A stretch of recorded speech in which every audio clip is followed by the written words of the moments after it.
Um, Hello, my name is Henry Cabrera, and today we will be arguing for the side of the proposition that is that the United States should make an amendment to the Constitution that abolishes all abortions. And so I'm going to start off with the inherency claim, which is that abortion is murder. And so now the definition of murder is that somebody, a human being, unlawfully kills another human being. And essentially, abortion is just that. The mother trying to get rid of the unborn baby. It doesn't matter what the reason is. Every unborn baby is alive. It's a kid. It has the potential to be somebody successful in life. But yeah, because the mother, for whatever the reason maybe, is deciding to terminate the pregnancy, and even though she isn't essentially the person that is killing the baby, but she is. That's her decision. That's what she wants the doctor to do, and so therefore abortion is murder. And so, so according to Williams Grind, who was he actually did abortions for several years. I believe he performed around 60,000 abortions in his lifetime until he retired around the age of 72.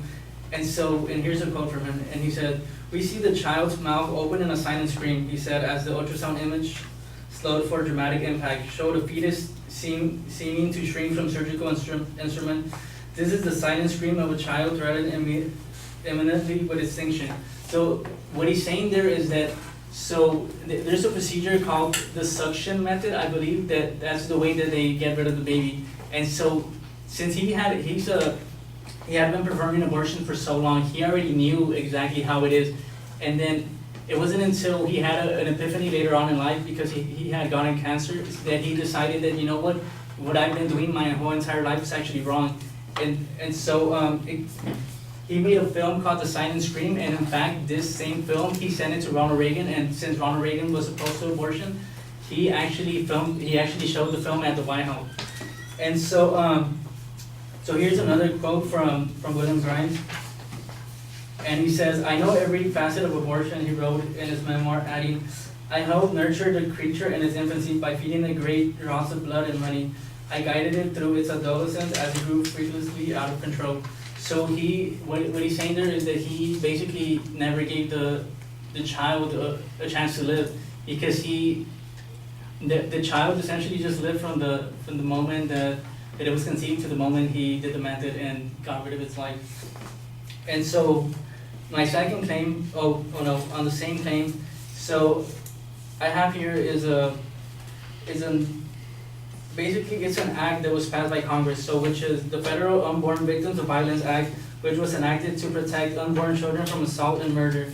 States that under federal law, anybody intentionally killing or attempting to kill an unborn child should be punished for intentionally killing or attempting to kill a human being.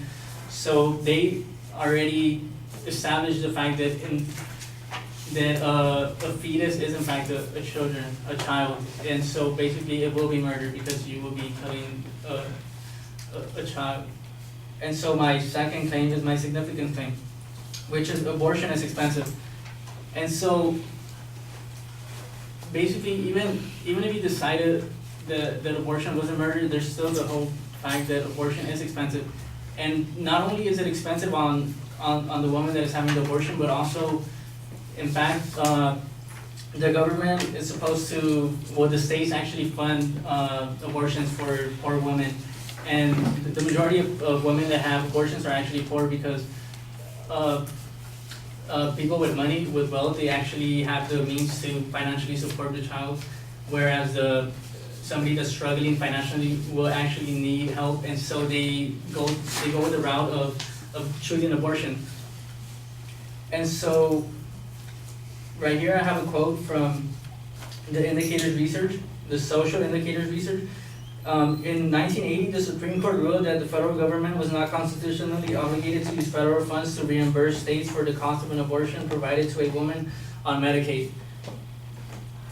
So it's basically going to be the taxpayers' money going a waste, because somebody that that decided to have an abortion, they didn't have the means to support the child, is gonna have an abortion, and so Medicaid, which is state funded, is gonna provide the money to the poor woman.